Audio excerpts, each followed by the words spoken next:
Welcome back. हमने इसके पहले मेटल्स की फिजिकल प्रॉपर्टीज, मेटल्स की केमिकल प्रॉपर्टीज और नॉन मेटल्स की प्रॉपर्टीज के बारे में बात करी थी। अब हम बात कर रहे हैं कि मेटल्स और नॉन मेटल्स आपस में रिएक्ट क्यों करते हैं। तो मेटल्स और नॉन मेटल्स आपस में रिएक्ट क्यों करते हैं, इसका एक सिंपल सा एक्सप्लेनेशन है। देखिए, बात यह है कि जिस वजह से हम लोग काम करते हैं, हम लोग काम क्यों करते हैं? हम लोग काम करते हैं पैसा कमाने के लिए, स्टेबिलिटी अटेंड करने के लिए। इसी वजह से इस हमारे वर्ल्ड में जितने भी एलिमेंट्स हैं ये भी आपस में रिएक्ट इसी वजह से करते हैं, क्योंकि इन्हें भी चाहिए स्टेबिलिटी। अब स्टेबिलिटी क्या है? स्टेबिलिटी है noble gas configuration. Noble gas configuration मतलब कि इनके पास जितनी शेल्स होती हैं वो सारी शेल्स कंप्लीटली फिल्ड हो। एक एलिमेंट के पास, एक एटम के पास कुछ नंबर ऑफ शेल्स होती है, वो नंबर ऑफ शेल्स को वो कंप्लीटली फिल करना चाहता है। उसके पास जितने इलेक्ट्रॉन्स भरे जा सकते हैं उन सभी इलेक्ट्रॉन्स को भरने की कोशिश करता है। अब कुछ लोग इसको अटेन करने के लिए क्या करते हैं? कुछ लोग इलेक्ट्रॉन को गेन करते हैं और कुछ लोग क्या करते हैं? इलेक्ट्रॉन को लूज करते हैं। और अब बात ऐसी है कि कुछ लोग स्टेबिलिटी पाने के लिए क्या करते हैं? कुछ लोग पैसा उधार लेते हैं और कुछ लोग स्टेबिलिटी पाने के लिए क्या करते हैं? पैसा उधार देते हैं। तो ये दोनों चीजें हैं। ऐसे ही हमारे पास एलिमेंट होता है, एक डोनर एटम होता है, एक रिसीविंग एटम होता है। डोनर एटम क्या करता है? अपने इलेक्ट्रॉन्स डोनेट करता है। वो डोनेट क्यों करता है? देखिए, यहाँ पर एक सोडियम है। सोडियम का इलेक्ट्रॉनिक कन्फिग्रेशन कुछ ऐसा होता है। सोडियम के पास टोटल 3 शेल है। कितनी शेल है? 3 शेल। उसके तीनों शेल में फर्स्ट वाली के अंदर 2 इलेक्ट्रॉन है, सेकेंड वाली के अंदर 8 इलेक्ट्रॉन है और सबसे बाहर जो थर्ड वाली है उसके अंदर 1 इलेक्ट्रॉन है। अब हो क्या रहा है कि सोडियम अंदर वाली में मैक्सिमम 2 ही इलेक्ट्रॉन आ सकते हैं, तो ये दोनों इलेक्ट्रॉन है वहां पर ये कंप्लीटली फिल्ड है। उसके बाहर वाली में मैक्सिमम 8 इलेक्ट्रॉन आ सकते हैं, ये भी कंप्लीटली फिल्ड है। इसके बाहर वाली में भी इसको चाहिए 8 इलेक्ट्रॉन, पर यहाँ पर अभी 1 ही है। तो अब ये 2 चीजें कर सकता है अपना ऑक्टेट फुल करने के लिए, अपने शेल्स को फुल करने के लिए। या तो ये कि 7 इलेक्ट्रॉन्स को ले ले, या फिर ये जो 1 इलेक्ट्रॉन है इसको भी क्या कर दे? डोनेट कर दे। अब आपको भी समझ में आ ही रहा होगा, जब स्टेबिलिटी दोनों तरीके से आ रही है तो आसान क्या है? 7 इलेक्ट्रॉन को लेना आसान नहीं है, 1 इलेक्ट्रॉन को डोनेट करना आसान है। तो सोडियम क्या करता है? सोडियम एक ऐसे एटम को, दूसरे एटम को ढूंढता है जो इससे 1 इलेक्ट्रॉन, ये वाला जो 1 इलेक्ट्रॉन है आउटर मोस्ट शेल का, इस 1 इलेक्ट्रॉन को ले ले। अब यहाँ पर हमारा क्लोरीन है। क्लोरीन का जो इलेक्ट्रॉनिक कन्फिग्रेशन है वो कुछ ऐसा है। इसके पास भी 3 शेल है। 3 शेल में सबसे अंदर वाले शेल में 2 इलेक्ट्रॉन है, उसके बाहर वाले शेल में 8 इलेक्ट्रॉन है और सबसे बाहर वाले शेल में 7 इलेक्ट्रॉन है। अब क्लोरीन भी चाहता है कि उसका जो इलेक्ट्रॉनिक कन्फिग्रेशन है वो पूरा हो जाए, यानी कि उसका जो ऑक्टेट है वो कंप्लीट हो जाए, उसके पास जितने शेल्स है वो पूरे भरा जाए। ठीक है, तो वो क्या करता है? वो या तो ये कर सकता है कि इन 7 इलेक्ट्रॉन को डोनेट कर दे, या फिर किसी एक इलेक्ट्रॉन को, किसी एक एटम से किसी एक इलेक्ट्रॉन को रिसीव कर ले। अब इसके लिए क्या आसान है? इसके लिए 1 इलेक्ट्रॉन लेना आसान है। तो ये क्या करता है? जो सोडियम इलेक्ट्रॉन डोनेट करना चाहता है उसके 1 इलेक्ट्रॉन को ले लेता है। अब इसके पास इलेक्ट्रॉनिक कन्फिग्रेशन क्या हो जाता है? इसके पास हो जाता है ये, इसके सबसे अंदर वाले शेल में 2 इलेक्ट्रॉन हो जाते हैं, उसके बाहर वाले में 8 हो जाते हैं और सबसे बाहर वाले में 8 हो जाते हैं, जो कि कंप्लीट ऑक्टेट हो चुका है। और सोडियम के केस में क्या हो जाता है? सोडियम के केस में इलेक्ट्रॉनिक कन्फिग्रेशन हो जाता है, अंदर वाले शेल में 2 इलेक्ट्रॉन, उसके बाहर वाले शेल में 8 इलेक्ट्रॉन। तो ये दोनों अपना ऑक्टेट कंप्लीट कर लेते हैं, दोनों स्टेबिलिटी को अचीव कर लेते हैं और ये दोनों आपस में क्या बना लेते हैं? ये आपस में बॉन्ड बना लेते हैं। यहाँ पर सोडियम के ऊपर प्लस चार्ज है, इसका मतलब है कि सोडियम ने इलेक्ट्रॉन डोनेट करा। सोडियम ने इलेक्ट्रॉन डोनेट करके क्या बनाया? इसने बनाया केटायन। केटायन मतलब कि पॉजिटिव आयन। ठीक है, और क्लोरीन ने इलेक्ट्रॉन एक्सेप्ट करा। यहाँ पर माइनस का मतलब क्या है? कि इसने इलेक्ट्रॉन को एक्सेप्ट करा और इसने क्या बनाया? इसने बनाया एनायन। और ये दोनों की बॉन्डिंग हो गई, इन दोनों ने रिएक्ट कर लिया। अब इन दोनों ने जो रिएक्ट करा है, इन दोनों ने कंपाउंड बनाया है सोडियम क्लोराइड, और इन दोनों ने जिस प्रोसेस से बनाया है, इसे हम बोलते हैं आयोनिक बॉन्ड। इन दोनों के बीच में जो बॉन्ड फॉर्म हुआ है उसे बोलते हैं आयोनिक बॉन्ड। आयोनिक बॉन्ड क्यों बोलते हैं? क्योंकि इन्होंने एक्चुअल में इलेक्ट्रॉन्स एक दूसरे को ट्रांसफर करे, रिसीव करे, इस बॉन्ड को हम आयोनिक बॉन्ड बोलते हैं। और ये एक आयोनिक कंपाउंड है। NaCl क्या है? एक आयोनिक कंपाउंड है। हम अब इसकी थ्योरी देख लेते हैं। एटम्स क्या करते हैं? एटम्स रिएक्ट करते हैं stable field outer most electronic shell attain करने के लिए, ठीक है। और इसके लिए मेटल्स क्या करते हैं? मेटल्स इलेक्ट्रॉन्स को लूज करते हैं और वो पॉजिटिव आयन बनाते हैं, जिसको हम क्या बोलते हैं? कैटायन। हमने यही बात करी थी। नॉन मेटल्स क्या करते हैं? नॉन मेटल्स इलेक्ट्रॉन को गेन करते हैं, क्या बनाने के लिए? नेगेटिव आयन्स बनाने के लिए, जो कि क्या होते हैं? Anions. This transfer of electrons form ionic bonds. यही बताया था मैंने अभी कि ये जो ट्रांसफर ऑफ इलेक्ट्रॉन्स होते हैं ये क्या बनाता है? ये एक आयोनिक बॉन्ड बनाता है। हम अब प्रॉपर्टीज देख लेते हैं आयोनिक कंपाउंड्स की। NaCl जैसे जो दूसरे कंपाउंड्स होते हैं उनकी भी प्रॉपर्टीज देख लेते हैं। उनकी प्रॉपर्टीज क्या होती है? सबसे पहले तो सॉलिड होता है। सॉलिड मतलब कि आपको पता ही है क्या होता है? सॉलिड मतलब कि इनका एक फिक्स्ड शेप, फिक्स्ड वॉल्यूम होता है। हार्ड होता है, वैसे जनरली हार्ड होता है, मतलब अगर आप इनको प्रेस करोगे या दबाने की कोशिश करोगे तो ये इतने इजीली प्रेस नहीं होंगे। जनरली ब्रिटल होते हैं। ब्रिटल का मतलब क्या है? कि इनके ऊपर हथौड़ा मारोगे और ये सब क्या हो जाएंगे? बिखर जाएंगे। देखा है कभी नमक का डल्ला देखा हो आपने, एक पूरा जिसमें बहुत सारे नमक का एक पूरा रॉक जैसा कुछ हो, उसको आप जब हथौड़ी मारते हो तो क्या करता है? पूरा बिखर जाता है। तो ये ब्रिटल होता है। इसके बाद इनका जो मेल्टिंग और बॉइलिंग पॉइंट होता है वो बहुत ज़्यादा हाई होता है। बहुत ज़्यादा हाई क्यों होता है? क्योंकि स्ट्रॉन्ग आयोनिक अट्रैक्शन की वजह से। अब आयोनिक अट्रैक्शन क्या होता है? देखो, Na के ऊपर प्लस चार्ज है और क्लोरीन के ऊपर माइनस चार्ज है। अब ये दोनों अपोजिट चार्ज जो हैं ये क्या करते हैं? एक दूसरे को अट्रैक्ट करते हैं। ये तो आपने सुना ही होगा कि अपोजिट अट्रैक्ट ईच अदर, वही वाला केस है। तो ये एक दूसरे को अट्रैक्ट करते हैं और एक बहुत ही स्ट्रॉन्ग अट्रैक्शन बनाता है, जिसकी वजह से इनका मेल्टिंग पॉइंट और बॉइलिंग पॉइंट क्या हो जाता है? बहुत हाई हो जाता है। सॉल्युबिलिटी, ये सॉल्युबल होता है वाटर में और इनसॉल्युबल होता है पेट्रोल या केरोसिन में। अब ऐसा क्यों हो रहा है? अभी के लिए आप बस इतना जान लो कि क्योंकि ये एक आयोनिक कंपाउंड है। आयोनिक कंपाउंड है मतलब कि एक पोलर कंपाउंड है। तो पोलर कंपाउंड्स जो होते हैं वो पोलर सॉल्वेंट्स में या पोलर सॉल्यूशन में मिक्स हो जाते हैं। तो वाटर एक पोलर सॉल्यूशन है तो इसमें वो मिक्स हो रहा है। केरोसिन और पेट्रोल एक नॉन पोलर सॉल्वेंट है तो इनमें मिक्स नहीं होते हैं ये। आप अभी के लिए बस यही ध्यान रख लो कि पोलर कंपाउंड्स पोलर सॉल्वेंट में ही मिक्स होंगे और जो नॉन पोलर कंपाउंड्स है वो नॉन पोलर सॉल्वेंट्स में ही मिक्स होंगे। इसके अलावा और कोई पॉसिबल नहीं है। अब इसके बाद NaCl को जब हम पानी में मिक्स कर देते हैं तो ये इलेक्ट्रिसिटी को कंडक्ट करता है। सॉलिड में नहीं करेगा, पानी में मिक्स करने पे और मोल्टन स्टेट में करेगा। अब वो क्यों? क्योंकि इसमें जब हम इसको पानी में या हम इसको मोल्टन स्टेट में रखते हैं तो इसके आयन्स जो होते हैं वो फ्री हो जाते हैं। सॉलिड में तो वो एक दूसरे के अट्रैक्शन की वजह से फ्री नहीं रहते हैं, बिल्कुल फिक्स्ड रहते हैं। और जब हम पानी में या फिर इसको मोल्टन स्टेट में कन्वर्ट करते हैं तो इसके आयन्स जो है वो फ्री हो जाते हैं। और फ्री स्टेट में आयन्स जब ट्रेवल करते हैं, इलेक्ट्रॉन्स ट्रेवल करते हैं, तभी इलेक्ट्रिसिटी क्या होती है? तभी इलेक्ट्रिसिटी मूव होती है। तो इस वजह से मोल्टन स्टेट या डिसॉल्व स्टेट में ही इलेक्ट्रिसिटी को कंडक्ट करते हैं। सॉलिड होने पर ये इलेक्ट्रिसिटी को कंडक्ट नहीं करते। इसके बाद हम बात कर रहे हैं मेटलर्जी की। मेटलर्जी क्या होती है? मेटलर्जी प्रोसेसेस होती है जिसकी मदद से हम क्या करते हैं? हम हमारे अर्थ क्रस्ट में से मेटल्स को एक्सट्रैक्ट करते हैं। हमें मेटल्स मिलता कहाँ से? अर्थ के क्रस्ट में से, अर्थ की जो आउटर मोस्ट लेयर है वहां से। तो मेटलर्जी क्या होती है? मेटलर्जी प्रोसेस होती है एक्सट्रैक्टिंग मेटल्स फ्रॉम ओर्स। मतलब कि मेटल का एक फॉर्म होता है ओर्स, जहां पर मेटल अपनी ऑक्साइड या किसी और सल्फाइड के साथ रिएक्ट करके अर्थ के क्रस्ट में प्रेजेंट होता है। अब वो प्योर तो होता नहीं है तो उसको वहां से एक्सट्रैक्ट करना या किसी नॉर्मल मेटल को, किसी नॉर्मल मेटल्स को मिनरल्स के फॉर्म में अर्थ के क्रस्ट से एक्सट्रैक्ट करना, उस प्रोसेस को हम बोलते हैं मेटलर्जी।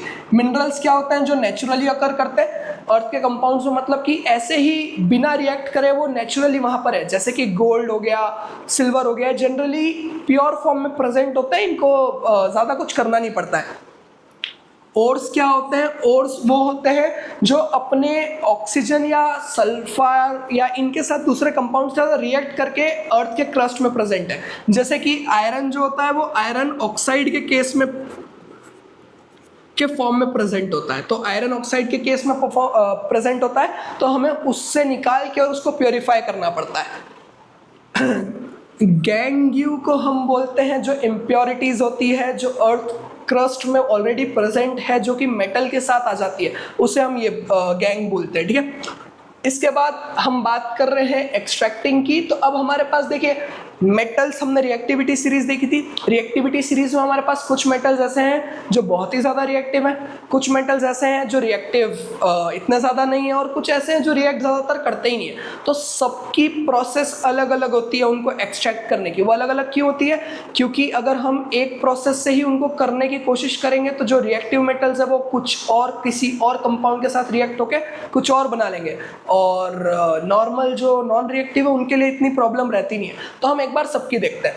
जो हाई रिएक्टिविटी मेटल्स होते हैं उनको हम generally electrolysis, extraction by electrolysis करते हैं। इलेक्ट्रोलिसिस में क्या करते हैं हम एक प्योर मेटल को एक इलेक्ट्रोड की तरह लेते हैं और एक इम्प्योर मेटल को दूसरे इलेक्ट्रोड की तरह लेते हैं। उसके अंदर हम पानी भर देते हैं या कोई भी एक इलेक्ट्रोलाइटिक सॉल्यूशन भर देते हैं, इलेक्ट्रिसिटी को पास करते हैं। तो क्या होता है, जो हमारा प्योर मेटल होता है वो तो एज इट इज रहता है, उसमें कोई प्रॉब्लम नहीं आती है।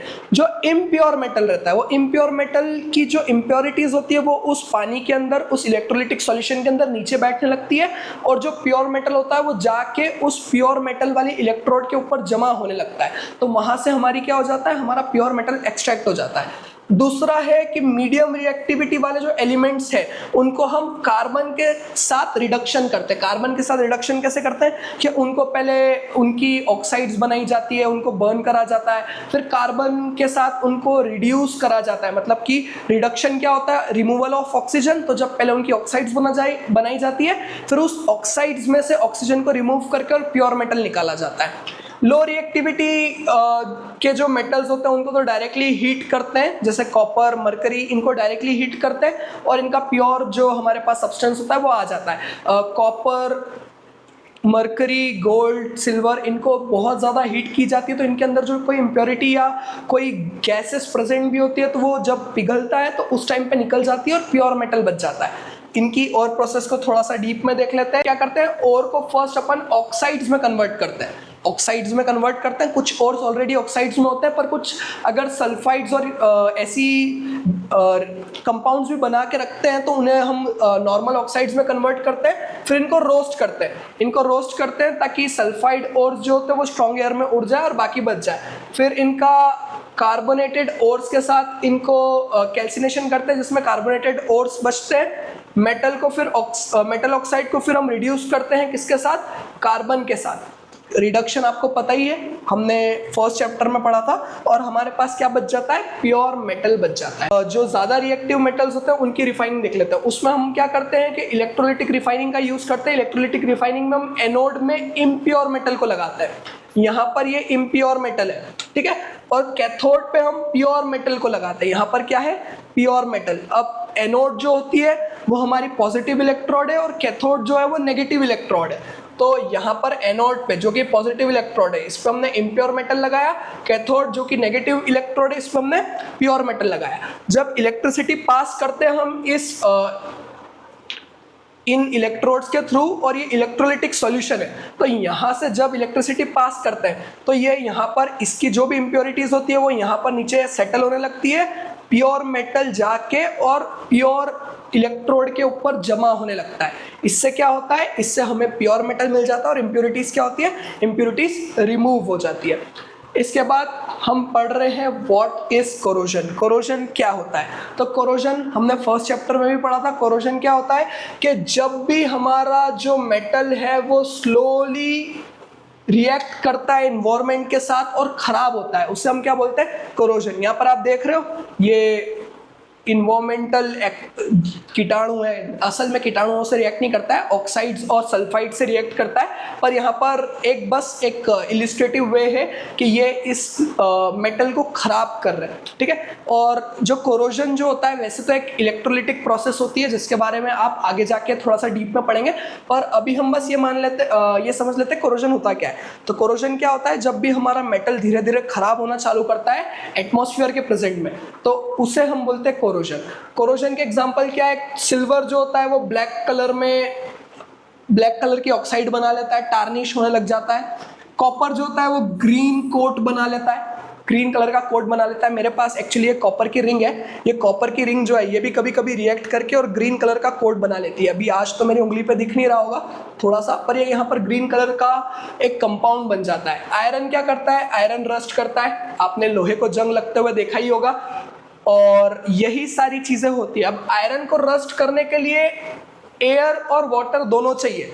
जरूरी नहीं है कि सिर्फ अगर वाटर मिलेगा तो आयरन रस्ट कर जाए और सिर्फ एयर मिलेगी तो रस्ट कर जाए, उसे दोनों चाहिए, क्योंकि एक कोरोजन एक इलेक्ट्रोलिटिक प्रोसेस है, तो दोनों तरह के एनोड कैथोड बनने चाहिए। इसके बारे में डीप में आप बाद में पढ़ेंगे, अभी ज़्यादा डीप में जाते नहीं है वरना आपको मज़ा नहीं आएगा। अब ये तो हमने पढ़ लिया कोरोजन होता क्या है, कोरोजन से प्रिवेंशन भी पढ़ना पड़ेगा। तो कोरोजन से प्रिवेंट कैसे करते हैं, पेंटिंग, ऑयलिंग और ग्रीसिंग करके।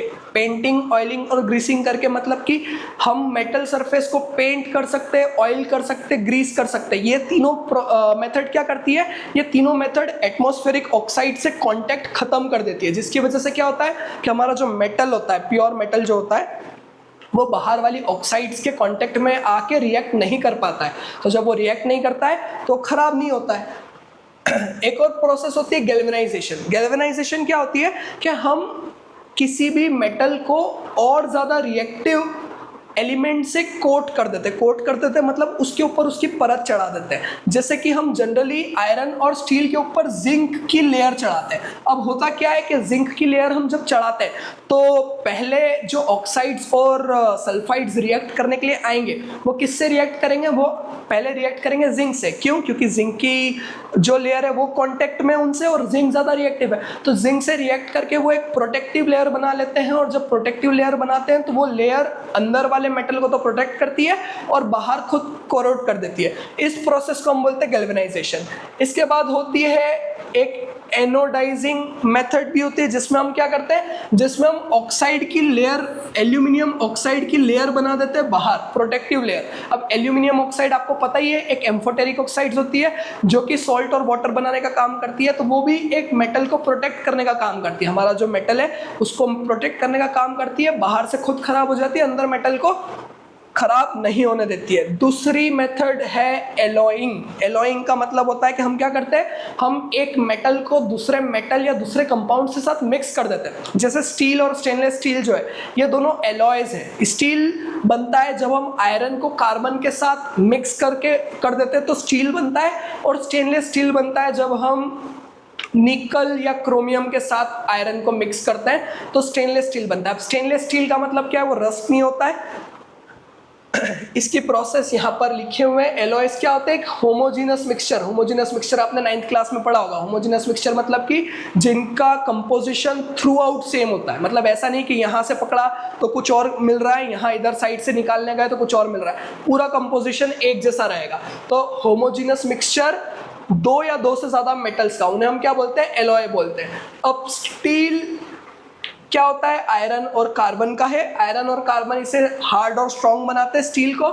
स्टेनलेस स्टील क्या होता है, स्टेनलेस स्टील आयरन, निकल और क्रोमियम का एक मिक्सचर होता है जो कि रस्ट को रेजिस्ट करता है, मतलब कि इसमें जंग नहीं लगती है। ब्रास जो है वो कॉपर और जिंक का, और ब्रोंज जो है वो कॉपर और टीन का एक मिक्सचर है, एक एलॉय है। ठीक है, बस आज का हमारा ये लास्ट टॉपिक था। इसके बाद आप लोगों को क्या करना है, आप लोगों को इस वीडियो को लाइक करना है, सब्सक्राइब करना है चैनल को, और अपने दोस्तों के साथ भी शेयर करना है। जिन्हें चैप्टर नहीं आता हो उन्हें आप चिढ़ाओ और बताओ कि मैंने तो सीख लिया है, तू भी जल्दी सीख ले, ताकि एग्जाम में आप लोगों को दिक्कत ना आए।